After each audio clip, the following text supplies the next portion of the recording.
اس فتنے کی طرف پیش قدمی کرنے والا آخری طبقہ ہوگا عورتوں کا.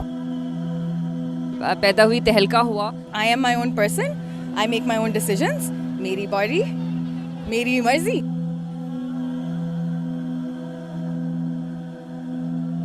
میری باڈی میری مرضی.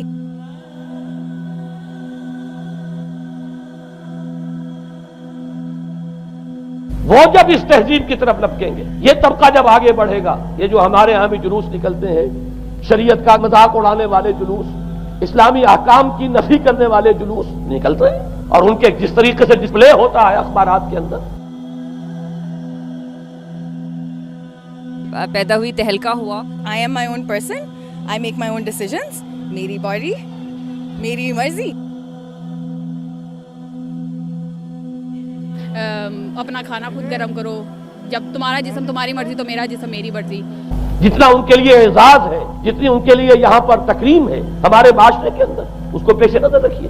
آخر من یخرج الیہ النساء حتی ان الرجل لیرجع الی امہ و ابنتہ و اختہ و عمتہ فیوثقها رباطا.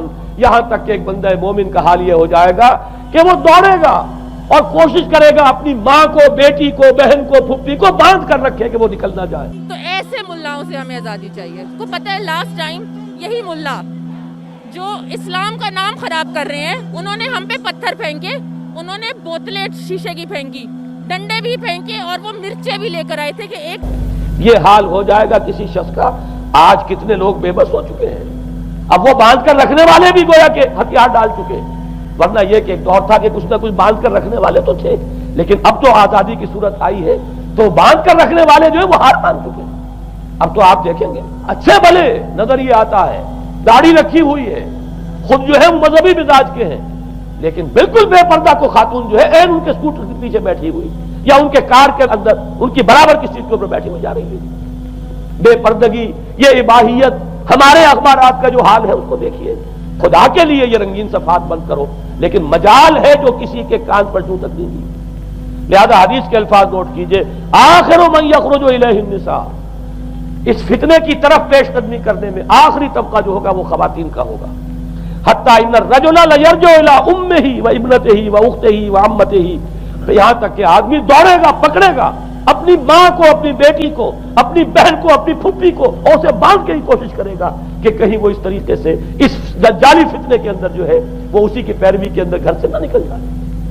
یہ ہے وہ فتنہ جس کی لپیٹ میں اس وقت پوری دنیا آئی ہوئی ہے. اب نوٹ کیجئے، اس فتنے کے لیے اب میں چند باتیں اور کہہ رہا ہوں. لغوی بحث کیا ہے؟ دجال کسے کہتے ہیں؟ یہ بنا ہے لفظ دجل سے. دجل اور فریب یہ ہماری زبان میں بھی مستعمل. دجل و فریب دھوکہ دینے والی شے، ملمہ، حقیقت کچھ ہو اوپر کچھ اور پردہ ڈال دیا گیا، یہ دجل ہے. اسی کے لیے دوسرا لفظ عربی زبان کا جو قرآن میں کثرت سے آیا وہ غرور ہے، دھوکہ. اصل میں یہ دنیا دھوکہ ہے جو حیات اخروی کے لیے ایک پردہ بن کر ہماری آنکھوں پر پڑ گیا ہے. میں وہ آیات اب آپ کو جلدی سے سنا رہا ہوں. فرمایا وَمَا الْحَيَاةُ الدُّنْيَا إِلَّا مَتَاعُ الْغُرُورِ. سورہ آل عمران میں بھی آیت آئی، سورہ حدید میں بھی. لوگوں سن لو، یہ دنیا کی زندگی سوائے دھوکے کو کچھ نہیں. میں بعد میں عرض کر دوں گا کہ ایک دوسرا رخ بھی ہے دنیا کی زندگی کا، لیکن اس وقت یہ آیات سن لیجئے. غرتکم الحیات الدنیا، تمہیں دھوکے میں ڈال دیا اس دنیا کی زندگی نے. یہ سورہ جاثیہ کی آیت نمبر 35 ہے. غرتہم الحیات الدنیا، انہیں دھوکے میں ڈال دیا دنیا کی زندگی نے. یہ سورہ انعام میں آیت نمبر 70 بھی ہے، آیت نمبر 130 بھی ہے. تیسری مرتبہ سورہ اعراف میں آیت نمبر 51 ہے، اور 2 مرتبہ سورہ لقمان اور سورہ فاطر میں آیا فلا تغرنکم الحیات الدنیا ولا یغرنکم باللہ الغرور. دیکھو لوگوں، کہیں تمہیں دنیا کی زندگی دھوکے میں نہ ڈال. یہ دنیا کی زندگی جو ہے دھوکہ بن کر ایک فریب کا پردہ ہماری آنکھوں پر ڈالتی ہے کہ یہ ہمارا مطلوب مقصود، اسی کے لیے بھاگ دوڑ، اسی کو بنانا سنوارنا. وہ جو میں عرض کر چکا ہوں، 3 چیزوں کے مقابلے میں 3 چیزوں کی اہمیت. حیات دنیاوی جب مطلوب بن جائے، حیات دنیاوی جب انسان کی اصل محبوب بن جائے، تو گویا کہ حیات اخروی اب نگاہوں سے اوجل ہو گئی. آنکھ اوجل، پہاڑ اوجل. یہی ہے اصل دجل، یہی ہے اصل فریب. آیات اور سنیے، سورہ اعلیٰ بل تؤثرون الحیات الدنیا والآخرۃ خیر وابقیٰ. لوگوں، تمہاری گمراہی کی اصل جڑ بنیاد کیا ہے تم دنیا کی زندگی کو ترجیح دیتے ہو جبکہ آخرت بہتر بھی ہے اور باقی رہنے والی. کلا بل تحبون العاجلہ وتذرون الآخرہ.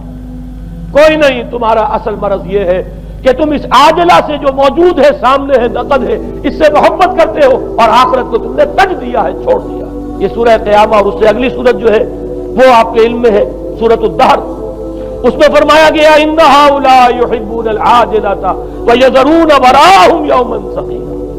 ان لوگوں کا اصل مرض یہ ہے، یہ اس عاجلہ کو پسند کرتے ہیں، اس سے محبت کرتے ہیں اور پیچھے وہ جو بھاری دن آنے والا ہے اس کا خیال انہوں نے دل سے نکال دیا. یہ ہے در حقیقت اصل فساد، اصل فتنہ، اصل گمراہی، 100 خرابیوں کی جڑ ایک خرابی.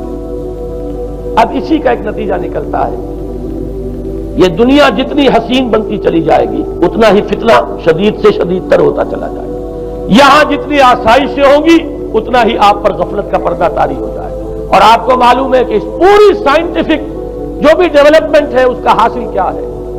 یورپ میں جائیے واقعتاً دنیا بڑی حسین بن چکی ہے. امریکہ میں جائیے واقعتاً بہت حسین دنیا ہے. ابو ظبی میں جائیے بڑی حسین نظر آئے گی دنیا. کارنیشن جس طریقے کے آباد ہیں، یہ دنیا کا حسن جتنا بڑھے گا اتنا ہی یہ آنکھوں پر اور بھاری پردہ ڈال دے گی، آخرت سے آپ کو غافل کر دے گی.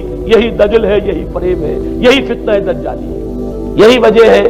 دیکھیے یہ جو آیات آج میں بیان کر رہا تھا اس میں آخر میں فرمایا انا جعلنا ما علی الارض زینۃ لها لنبلوہم ایہم احسن عملا.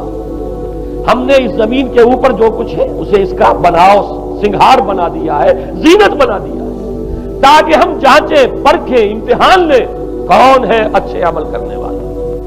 یعنی رخ روشن کے آگے شمع رکھ کر وہ یہ کہتے ہیں ادھر جاتا ہے دیکھیں یا ادھر پروانہ آتا ہے.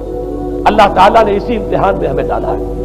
اس دنیا کی یہ زینت ہے، زیبائش ہے، آرائش ہے، چمک دمک ہے، یہاں کی رونقیں ہیں. ان کو دیکھ کر آدمی ہل جاتا ہے، انہی کے پیچھے پڑ جاتا ہے. حلال سے، حرام سے، جائز سے، ناجائز سے، صحیح سے، غلط سے، جس طرح بھی ہو یہ رونقیں میں بھی زیادہ سے زیادہ اپنے گھر میں لے آؤں، میں بھی اپنے ہاں وہ آسائشیں فراہم کر لوں، میں بھی یہ تمام چیزیں جو ہے جمع کر لوں.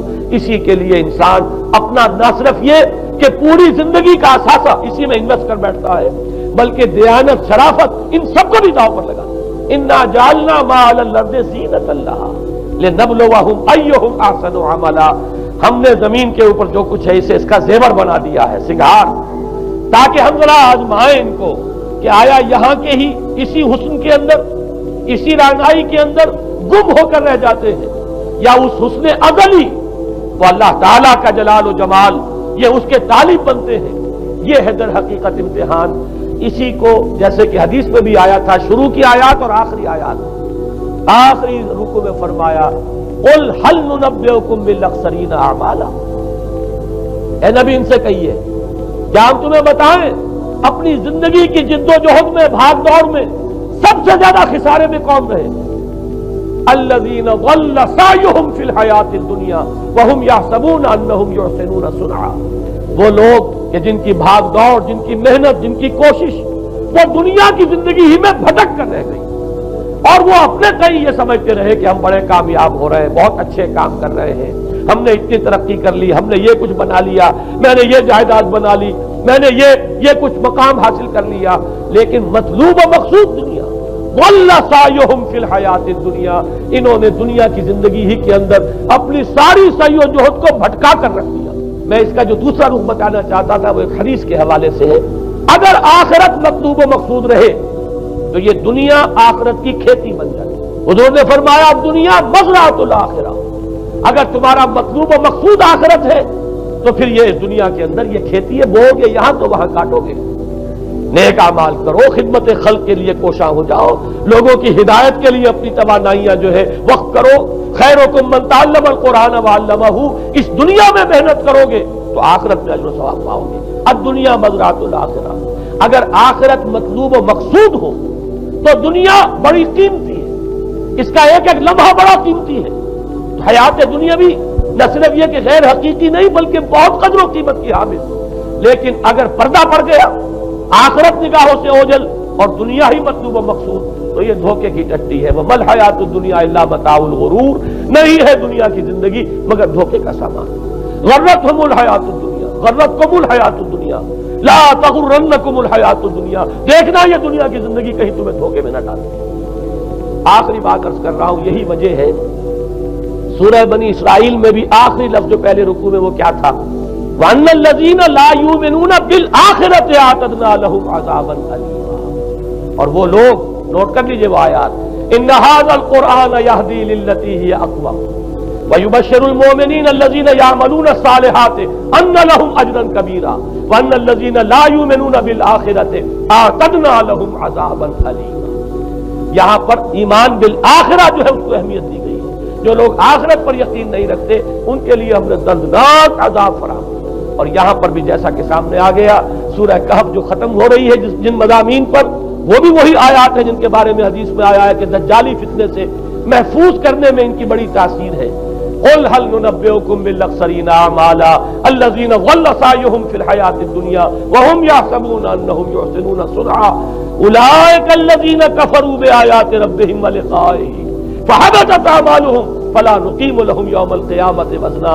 یہ وہ لوگ ہیں جنہوں نے اپنے رب کی آیات کا انکار کیا، جن کی دنیا ہی مطلوب و مقصود بن کر رہ گئی ہے، چاہے وہ کہیں ہم قرآن کے ماننے والے ہیں اور محمد کے عاشق ہیں صلی اللہ علیہ وسلم۔ اولئک الذین کفروا بآیات ربہم ولقائہ فحبطت اعمالہم ولا نقیم لہم یوم القیامۃ وزنا ذلک جزاؤہم جہنم بما کفروا واتخذوا آیاتی ورسلی ہزوا۔ یہ وہ لوگ ہیں کہ جنہوں نے ہمارے رسولوں اور ہماری آیات کا ٹھٹھا اڑایا ہے، اس لیے کہ رسول کہہ رہے ہیں اصل منزل آخرت کی ہے، تم بنائے ہوئے دنیا کو مطلوب و مقصود، تو لاکھ زبان سے عشق رسول کے دعوے کرو، اپنے عمل سے در حقیقت رسول کی تکذیب کر رہے ہیں۔